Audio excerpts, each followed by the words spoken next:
السلام علیکم۔ الحمد للہ نحمده ونستعینه ونستغفره ونؤمن به ونتوکل علیہ ونعوذ باللہ من شرور انفسنا ومن سیئات اعمالنا من يهده الله فلا مضل له ومن يضلله فلا هادي له ونشهد أن لا إله إلا الله وحده لا شريك له ونشهد أن سيدنا ونبينا ومولانا محمدا عبده ورسوله صلى الله تعالى على خير خلقه محمد وآله وأصحابه أجمعين. أما بعد فأعوذ بالله من الشيطان الرجيم. بسم الله الرحمن الرحيم. يا أيها الذين آمنوا لا تقدموا بين يدي الله ورسوله واتقوا الله إن الله سميع عليم. يا أيها الذين آمنوا لا ترفعوا أصواتكم فوق صوت النبي ولا تجهروا له بالقول كجهر بعضكم لبعض. صدق الله مولانا العظيم وصدق رسوله النبي الكريم ونحن على ذلك من الشاهدين والشاكرين والحمد لله رب العالمين.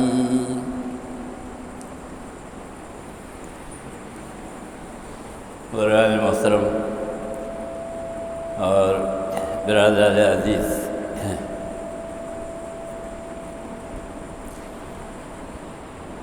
26ویں سپارے کی یہ ایک سورت ہے جس کا نام سورہ حجرات ہے، اور یہ حجرات جمع ہے حجرے کی. اس کو ہم اردو میں بھی استعمال کرتے ہیں حجرہ، یعنی ایک جو چھوٹا سا کمرہ ہوتا ہے اور ایک چھوٹا گھر ہوتا ہے، اس میں کچھ کمرے ہوتے ہیں، جس کو ہم اپنی زبان میں گھر کہتے ہیں، مکان کہتے ہیں، رہنے کی جگہ.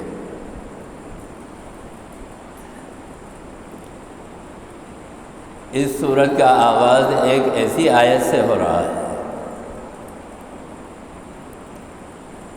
جس کے اندر اللہ تعالیٰ صحابہ کرام رضوان اللہ تعالیٰ علیہم اجمعین کو، چونکہ اس وقت سرکار دو عالم صلی اللہ علیہ وسلم کے اوپر ایمان لانے والے جو لوگ ہیں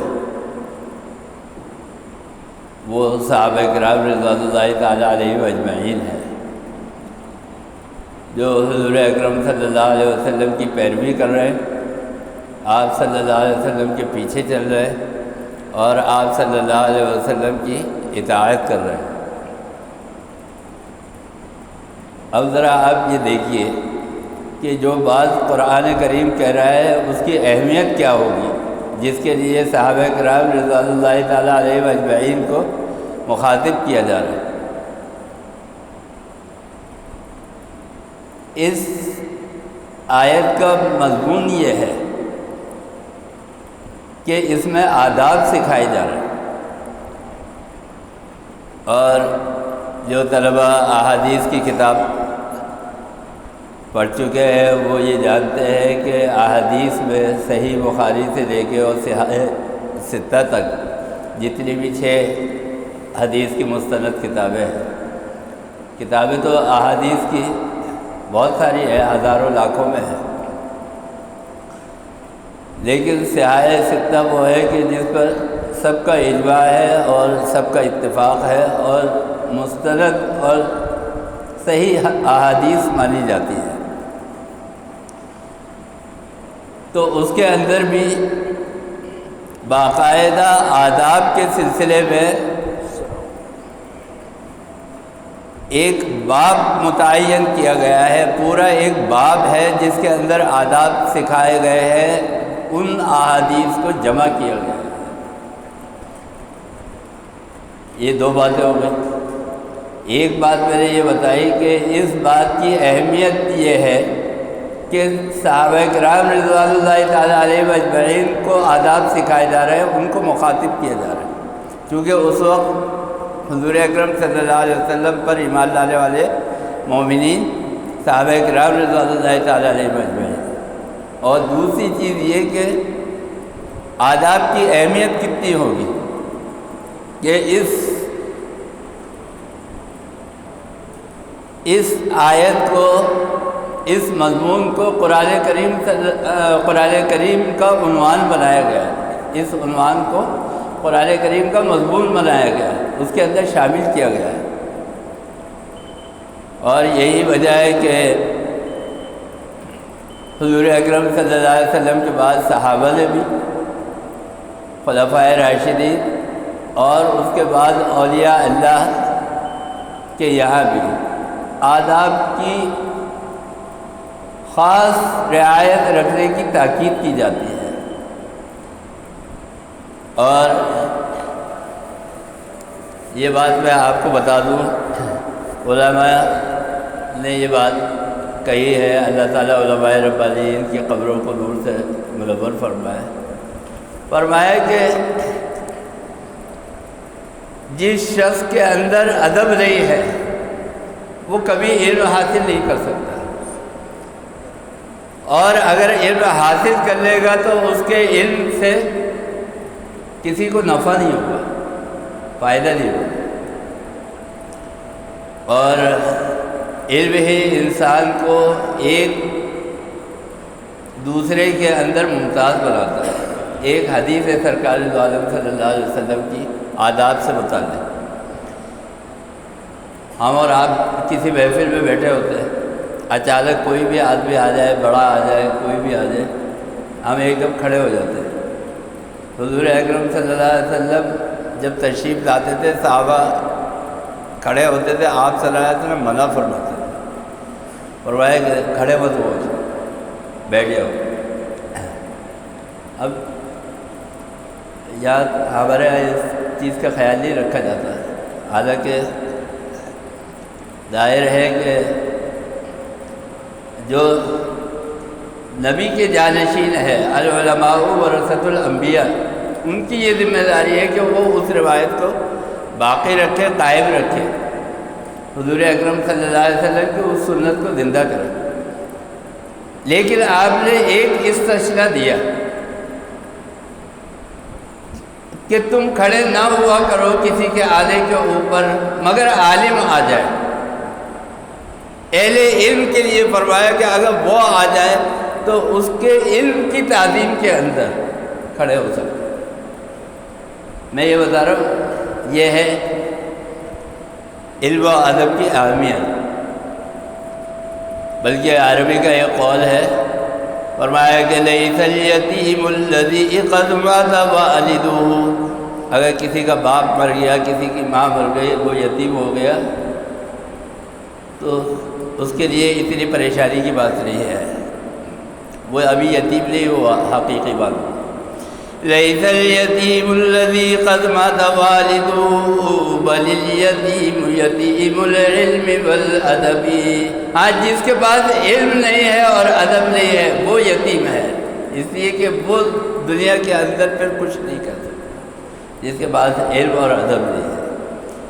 تو میں یہ بتا رہا تھا کہ ادب کا احادیث کے اندر باقاعدہ ایک باب ہے، اور قرآن کریم کی اس صورت کے اندر ادب سے متعلق یہ مضمون بیان کیا گیا۔ گنگوہی سلسلے کے آپ نے نام سنا ہوگا، حضرت مولانا رشید احمد گنگوہی صاحب، ان کے جو بزرگ اکابرین تھے اس کے اندر ایک بزرگ تھے، ان کا نام تھا حضرت مولانا عبدالقدوس گنگوہی رحمۃ اللہ علیہ۔ بہت بڑے بزرگ تھے، بہت بڑے اللہ والے تھے۔ ان کا وصال ہو گیا۔ اب مرنے کے بعد دو چیزیں جو ہے وہ تقسیم ہوتی ہے۔ تقسیم کیا ہوتی ہے؟ آگے چلتی ہے، اس کا سلسلہ جو ہے وہ آگے چلتا ہے۔ ایک تو مال تقسیم ہو جاتا ہے، جتنا مال اسباب ہوتا ہے، جائیداد ہوتی ہے، وہ تقسیم ہو جاتا ہے۔ اور دوسرے یہ کہ علم اور ادب سے متعلق جو لوگ ہوتے ہیں وہ اس سلسلے کو، ایک تو نسبی اولاد ان کے نسب کو آگے بڑھاتی ہے، نسل کو آگے بڑھاتی ہے، اور دوسری روحانی اولاد کہ جو کسی کا مرید ہے، کسی کا خلیفہ ہے، کسی سے سلسلہ ہے، وہ اس سلسلے کو آگے بڑھاتے ہیں۔ تو حضرت مولانا عبدالقدوس گنگوہی رحمۃ اللہ علیہ کی اولاد میں کوئی ایسا نہیں تھا کہ جو ان کی گدی سنبھال سکتا، تو ان کے جو خلفاء تھے وہ اس منصب کو سنبھالے ہوئے تھے، ان کو وہ وراثت ملی، جو ان کی گدی تھی وہ خلفاء کو ملی۔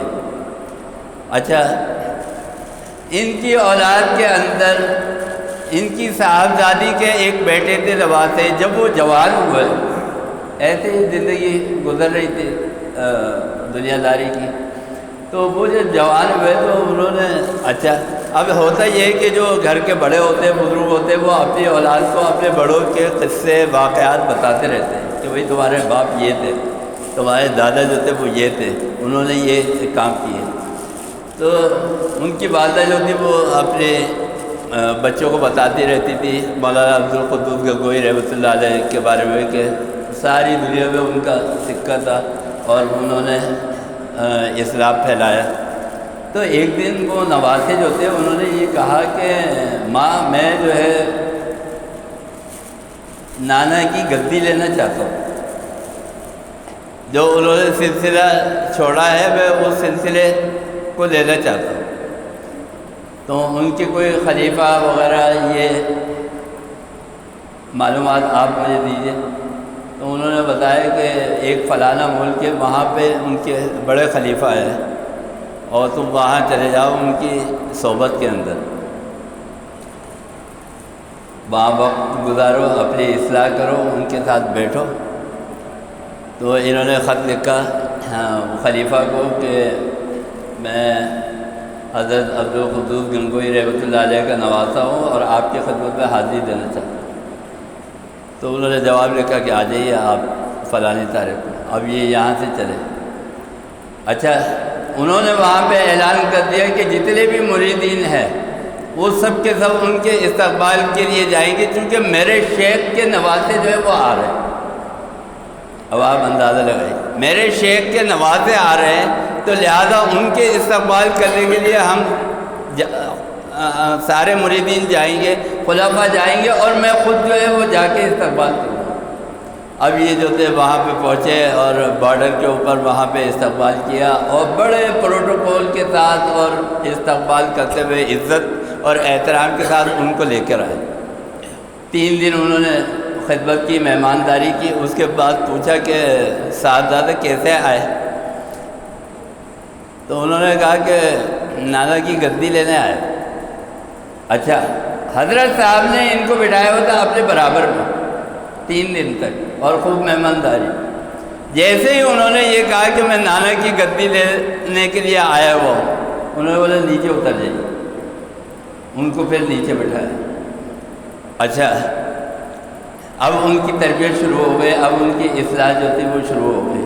انہوں نے یہ محسوس کیا کچھ دنوں کے اندر کہ یہ صاحبزادے جو ہے چونکہ بڑے خاندان سے تعلق رکھتے ہیں، بڑے بزرگ کی اولاد ہے، ان کے اندر کچھ تکبر، غرور ان کے مزاج کے اندر ہے۔ تو انہوں نے کہا کہ اس کا تو علاج کرنا ہے۔ تو انہوں نے وہاں کی جو ایک خاک روب تھی جو وہاں کچرا جمع کرتی تھی، اس سے کہا کہ جب یہ مسجد آیا کرے گھر سے نکل کے تو ان کے اوپر کچرا جو ہے وہ ڈال دیا کرو۔ اب وہ خادم تھی خانقاہ کی، اس نے حکم کی تعمیل کی، جب یہ گھر سے نکلے انہوں نے کچرا ڈال دیا۔ اب آپ دیکھیں علاج کیسے ہو رہا ہے۔ اب یہ جو تھے بڑے، چونکہ شہزادے تھے تو انہوں نے تو بڑے نخرے دکھائے، انہوں نے ڈانٹا اور کہا کہ تو نہ ہوئی میرے علاقے کی مالدادی، بولا میں تجھے بتاتا، اور بس اتنا کہا اور اس کے بعد جو تھے وہ چلے گئے۔ اچھا، انہوں نے خلیفہ نے یہ کہہ دیا تھا مالدادی کو، کچرا جمع کرنے والی کو، یہ جو کچھ کرے جو بولے اس کو مجھے آ کے تم نقل کرنا، مجھے بتا دینا۔ اب یہ جو تھے جب وہاں پہ پہنچے انہوں نے بتا دیا کہ بھائی انہوں نے مجھے اس طرح ڈانٹا ہے اور میرے ساتھ جو ہے مجھے خوب برا بھلا کہا۔ انہوں نے کہا کہ ان کے اندر جو ہے وہ تکبر موجود ہے۔ پھر انہوں نے جو تھا ان کی تربیت کی، ان کو نصیحتیں کی، ان کو سمجھایا اور بہت۔ اس کے بعد کچھ عرصے بعد 6 مہینے بعد پھر انہوں نے کہا کہ اب ان کا امتحان لو۔ پھر انہوں نے وہی عمل دہرایا، اور جب کچرے والی نے کچرا ڈالا تو یہ غصہ ہوئے اور انہوں نے کہا کہ تو نے میرے اوپر کچرا کیوں ڈالا۔ اب وہ پہلے والا غصہ نہیں تھا، اب کہ انہوں نے صرف اتنا کہا کہ تو نے میرے اوپر کچرا جو ہے وہ کیوں ڈالا۔ تو وہ خاموشی سے چلی گئی، اسے جا کے حضرت کو بتا دیا۔ پھر انہوں نے ان کی تربیت کی، ان کی اصلاح کی، ان کو نصیحتیں کی، عبادتیں، ریاضتیں، مجاہدات کروائے۔ اس کے بعد 6 مہینے بعد پھر انہوں نے وہی عمل دہرایا۔ تو اس کے بعد انہوں نے کہا کہ اب تو میرے اوپر جتنا بھی کچرا ڈالے گی مجھے پرواہ نہیں۔ بس حضرت صاحب کو جب یہ رپورٹ پہنچی وہ سمجھ گئے کہ اب ان کے اندر سے تکبر اور غرور جو تھا وہ نکل گیا۔ یہ ہے ہمارے یہاں بزرگوں نے مفت اچھا یہ بات یاد رکھیے کہ جس طرح ڈاکٹر مختلف مریضوں کا ان کے مزاج کے مطابق ان کا علاج کرتا ہے، اسی طرح جو روحانی معالج ہوتے ہیں، جو بزرگ ہوتے ہیں، اولیاء اللہ ہوتے ہیں، وہ مختلف لوگوں کی ان کے مزاج کے مطابق اصلاح کرتے ہیں۔ بعض ہمارے حضرت جو تھے مولانا احترام اللہ تھانوی صاحب، ان کے والد نے ان کو ملتان میں بھیجا علم دین حاصل کرنے کے لیے، عالم بننے کے لیے۔ تو وہاں مولانا خیر محمد صاحب خیر المدارس کے اندر پڑھاتے تھے، معتمد تھے، تو ان کے حوالے کرتے ہیں کہ ان کو آپ پڑھائیے، یہاں پہ تعلیم دیجیے۔ تو وہ چلے گئے۔ اچھا، ان کو بھی پتہ تھا یہ بڑے خاندان کے ہیں، تو جب مولانا ان کو چھوڑ کر چلے گئے تو مولانا خیر محمد صاحب نے ان کو بلایا، مولانا احترام اللہ صاحب کو، اور کہا کہ جب نمازی نماز کے لیے آ جائے مسجد میں تو آپ ان کے جوتے سیدھے کیجیے۔ اب یہ بڑے شرمائے، انہوں نے کہا کہ بھائی ہم اتنے بڑے خاندان کے آدمی ہم سے یہ کام کریں۔ خیر انہوں نے کہا کہ مولانا بھول جائے گے 2-4 دن میں جوتے سیدھے نہیں کیے۔ اس کے بعد مولانا خیر محمد صاحب جو تھے بولنے والے تھوڑی تھے، انہوں نے پھر کچھ دنوں بعد پوچھا کہ بھائی تم نے جوتے سیدھے کیے؟ اب یہ خاموش۔ پھر انہوں نے کہا کہ جوتے سیدھے کیا۔ اس کے بعد پھر انہوں نے اگنور کیا۔ پھر کچھ دن بعد انہوں نے پوچھا کہ بھائی جوتے سیدھے کیے؟ اور اب کہ انہوں نے ڈانٹ کے سختی سے کہا کہ آئندہ جو ہے مجھے یہ رپورٹ نہیں ملنی چاہیے کہ تم نے جوتے سیدھے نہیں کیے، جوتے سیدھے کیا۔ پھر اس کے بعد جو تھے مولانا نے جا کے، بچپن کا زمانہ تھا، لڑکپن کا، نوجوان تھے، تو انہوں نے جوتے سیدھے کیے۔ تو مولانا خود فرماتے تھے انتقال کے وقت تک جب کبھی بھی بیٹھتے تھے بات چیت ہوتی تھی کہ میرے علم کے اندر جو نور پیدا ہوا ہے وہ اس وقت جو میں نے جوتیاں سیدھی کی تھی، مولانا خیر محمد صاحب کے کہتے تھے میرے علم کے اندر نور اس سے پیدا ہوا ہے۔ تو میں یہ بتا رہا ہوں کہ انسان کے اندر مختلف بیماریاں ہوتی ہیں، روحانی بھی، تو اس کا علاج مختلف طریقوں سے بزرگ کیا کرتے ہیں۔ تو خیر میں یہ بتا رہا تھا، یہ سورہ حجرات کی ابتدا ہو رہی ہے، اس کے اندر آداب سکھائے جا رہے ہیں۔ یا ایھا الذین آمنوا لا تقدموا بین یدی اللہ ورسولہ۔ اس کی شان نزول میں کئی واقعات لکھے ہیں، مختلف روایتیں۔ اس میں ایک روایت یہ ہے کہ ایک مرتبہ صحابہ کرام رضوان اللہ تعالیٰ علیہم اجمعین کے درمیان سرکار دو عالم صلی اللہ علیہ وسلم بیٹھے ہوئے تھے۔ آپ صلی اللہ علیہ وسلم نے گفتگو شروع کی، صحابہ کرام رضوان اللہ تعالیٰ علیہم اجمعین سے گفتگو ہو رہی ہے۔ اچھا، جب بات سے بات نکلتی ہے، ایک اپنی رائے دے رہا ہے، دوسری دے رہا ہے، تیسرے، یہ گفتگو بڑھتے بڑھتے اس میں صحابہ کرام رضوان اللہ تعالیٰ علیہم اجمعین جو ہوتے ہیں حضور اکرم صلی اللہ علیہ وسلم سے آگے نکل گئے، یعنی حضور اکرم صلی اللہ علیہ وسلم چپ، اور صحابہ کرام کے اندر بحث ہونے لگی، اور صحابہ کرام رضوان اللہ تعالیٰ علیہم اجمعین کی آوازیں جو ہے وہ اونچی ہو گئی۔ بس فوراً اللہ تعالیٰ کو جلال آیا، اللہ تعالیٰ نے آیت نازل کی کہ خبردار اپنے نبی سے سبقت لے جانے کی کوشش نہیں کرنا۔ اور یہ چھوٹی چھوٹی باتیں بڑی اہم باتیں ہیں، ہمیں چاہیے کہ ہم اپنے اولاد کو سکھائیں یہ چیزیں، کہ گھر میں کوئی مہمان آئے تو کس طرح اس کے سامنے بیہیویئر کرنا چاہیے، کس طرح اس کے سامنے رویہ ہونا چاہیے، کس طرح ادب سے اس کے سامنے رہنا چاہیے، گھر کا کوئی بڑا ہے، بزرگ ہے، اس کے ساتھ کس طرح بات کرنی چاہیے۔ آج کل تو بس کچھ نہ کچھ جو ہوتا ہے۔ تو میں بتا رہا تھا، اچھا نبی کا جو مرتبہ اور مقام ہے، یہ بات یاد رکھیے، اپنے ذہن میں یاد رکھیے، دنیا کے تمام اولیاء اللہ مل کر بھی نبی تو کیا ایک صحابی کے برابر نہیں ہو سکتے۔ ایک مرتبہ حضور اکرم صلی اللہ علیہ وسلم فجر کی نماز میں تشریف لائے، اور ایک دیہاتی جو تھا مسجد میں سو رہا تھا، تو حضور صلی اللہ علیہ وسلم کے ساتھ حضرت علی کرم اللہ وجہہ تھے۔ آپ نے کہا کہ اس کو اٹھا دو، یہ جو بدو سو رہا ہے اس کو جگا دو، فجر کی نماز کا وقت ہو گیا۔ حضرت علی کرم اللہ وجہہ نے جگا دیا اس کو، لیکن بعد میں پوچھا کہ یا رسول اللہ، آپ کی عادت نہیں ہے یہ کہ نیکی کا کوئی کام ہو اور آپ کسی کو کہے، آپ سبقت لے کر جاتے ہیں، یہاں تک کہ سلام کرنے میں بھی آپ پہل کرتے ہیں، تو یہ کیا ہوا کہ آپ نے مجھے کہا کہ تم اٹھا دو بدو کو نماز کے لیے؟ تو حضور اکرم صلی اللہ علیہ وسلم نے بڑی پیاری بات ارشاد فرمائی، آپ نے فرمایا کہ میں نبی ہوں اور تم جو ہے وہ صحابی ہو، میں اگر اس کو اٹھاتا اور یہ نیند میں ہوتا اور یہ کہتا کہ میں نہیں اٹھتا، جیسے ہوتا ہے کسی کو آپ اٹھائے نماز کے لیے، وہ کہے یار میں نہیں اٹھ رہا، اگر میں کہتا اور یہ انکار کر دیتا کافر ہو جاتا۔ تم نے کہا اور اگر یہ منع کرتا تو اس کے ایمان کو کوئی خطرہ نہیں، تو اس لیے میں نے تم سے کہا کہ تم جو ہے اس کو اٹھاؤ۔ ایک مرتبہ ہندوستان کے اندر ایک نواب صاحب تھے، ان کا ایک خادم تھا، وہ گیا چھٹی لے کے، چھٹی پہ گیا کسی بزرگ کی خدمت میں، غالباً مولانا قاسم صاحب نانوتوی رحمۃ اللہ علیہ کی خدمت میں گیا۔ تو جب وہاں پہ پہنچا، وہ ان کی خدمت میں کچھ دن گزارے، تو ایک دن اس نے خواب دیکھا، اور اس نے اچھا مولانا قاسم صاحب نانوتوی رحمۃ اللہ علیہ خواب کی تعبیر بھی دیتے تھے، تو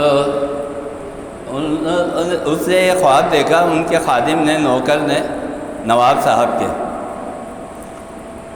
کہ جنازہ ایک رکھا ہوا ہے نیم کے درخت کے نیچے، صفیں لگی ہوئی ہے، نماز جنازہ کے لیے لوگ کھڑے ہوئے ہیں، اور نماز جنازہ کے اندر صف میں حضور اکرم صلی اللہ علیہ وسلم بھی ہے، آپ بھی ہیں، آپ بھی کھڑے ہوئے، اور نماز کے لیے امام کی جو جگہ ہوتی ہے وہاں نواب صدیق علی خان ان کا نام تھا، وہ کھڑے ہوئے۔ یہ سچا واقعہ ہے۔ وہ کھڑے ہوئے، اب ان کی آنکھ کھل گئی ایک دم گھبراہٹ میں۔ اب یہ جو اٹھے تو انہوں نے کہا کہ ایسا معلوم ہوتا ہے مجھے خواب میں جو ہے اپنے نواب صاحب کی فضیلت دکھائی گئی ہے کہ دیکھو حضور اکرم صلی اللہ علیہ وسلم بھی کھڑے ہوئے اور نواب صاحب امامت کر رہے ہیں۔ تو یہ گیا اور جا کے اس نے مولانا قاسم صاحب نانوتوی رحمۃ اللہ علیہ سے کہا کہ حضرت میں نے یہ خواب دیکھا۔ تو مولانا قاسم صاحب نانوتوی رحمۃ اللہ علیہ نے فرمایا کہ سچ بتا تو نے دیکھا ہے؟ اس نے کہا کہ ہاں حضرت میں نے دیکھا ہے۔ انہوں نے کہا قسم کھا تو نے دیکھا؟ انہوں نے کہا کہ حاجی میں قسم کھا کے کہتا ہوں میں نے دیکھا۔ انہوں نے کہا کہ تم ذرا معلومات کراؤ۔ ایسا معلوم ہوتا ہے کہ نواب صدیق علی خان کا انتقال ہو گیا، یہ اس کی تعبیر تھی۔ اچھا دوسرے دن ٹیلی گرام آ گیا کہ بھئی جس وقت میں اس نے خواب دیکھا تھا اسی وقت کا اس ٹیلی گرام آیا کہ نواب صاحب کا اس وقت انتقال ہو گیا۔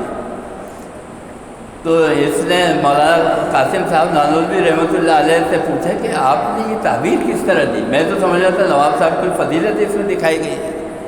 اب سنیے مولانا قاسم صاحب نانوتوی رحمۃ اللہ علیہ نے کیا فرمایا تعبیر کے سلسلے میں۔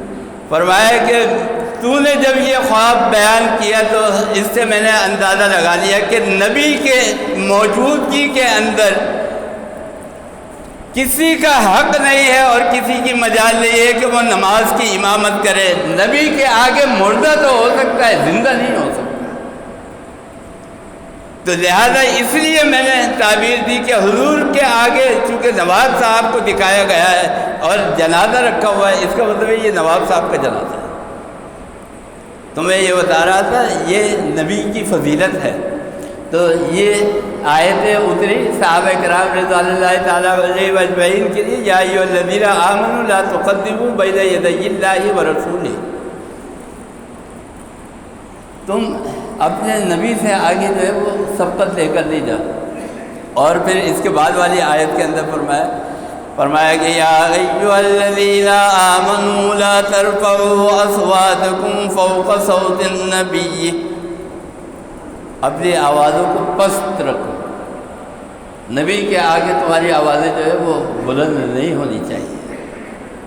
بس اب یہ تعلیمات اس وقت صحابہ کرام رضوان اللہ تعالیٰ علیہ اجمعین کے لیے، لیکن اس سے سبق جو ہے وہ تمام رہتی دنیا تک کے جو مومنین اور مومنات ہیں، جو مسلمین اور مسلمات ہیں، ان کو سبق دیا گیا کہ کسی کے سامنے بھی کوئی بڑا ہو، کوئی عالم ہے، کوئی بزرگ ہے، وہ اگر بیٹھا ہوا ہے تو کسی کی مجال نہیں ہونی چاہیے کہ ان کے سامنے کوئی بحث مباحثہ کرے، کوئی بلند آواز سے بات کرے، ان کا ادب اور احترام کرنا چاہیے۔ تو میں یہ بتا رہا تھا مولانا عبدالقدوس گنگوئی رحمۃ اللہ علیہ نے اپنے کے نواسے کی، ان کے خلیفہ نے تربیت کی، اور جب یہ دیکھ لیا کہ ان کے اندر سے غرور، تکبر اور تمام چیزیں جو ہے وہ نکل گئی ہے، پھر اس کے بعد کہا کہ اب تمہارے نانا کی جو خلافت ہے اور جو گدی ہے وہ میں تمہارے حوالے کرتا ہوں۔ تو یہ ہے، اگر آپ زندگی میں کوئی مرتبہ اور مقام حاصل کرنا چاہتے ہیں، دیکھیے پہاڑی علاقوں میں آپ نے دیکھا ہوگا، سوات وغیرہ میں اور شمالی علاقوں میں، پہاڑ کے اوپر جو آدمی چڑھتا ہے وہ جھک کے چڑھتا ہے، کبھی اکڑ کے نہیں چلتا، سیدھا کھڑا ہو کے چڑھ نہیں سکتا پہاڑ پہ۔ جہاں وہ اپنے اندر عاجزی پیدا کرے گا، جھکے گا تو بلندی پہ پہنچے گا، اور جب اترتا ہے تو آپ اس کے ہیئر دیکھیے کہ پھر اس وقت اس کا جسم اور اس کی کمر جو ہے وہ سیدھی ہوتی ہے۔ تو انسان کی اکڑ اس کو نیچے لے کے جاتی ہے اور انسان کی عاجزی جو ہے اس کو اوپر لے کے جاتی ہے، بلندی پہ۔ تو قرآن کریم کے اندر یہ تعلیمات ہمیں دی گئی ہے، یہ چیزیں ہمیں حضور اکرم صلی اللہ علیہ وسلم کی سنت کے مطابق جو ہے وہ اختیار کرنی چاہیے۔ اللہ تعالیٰ ہمیں اور آپ کو سب کو عمل کی توفیق عطا فرمائے۔ اللہم ارنا الحق حقا وارزقنا اتباعہ وارنا الباطل باطلا وارزقنا اجتنابہ، وصلی اللہ تعالیٰ علی خیر خلقہ محمد وآلہ واصحابہ اجمعین برحمتہ۔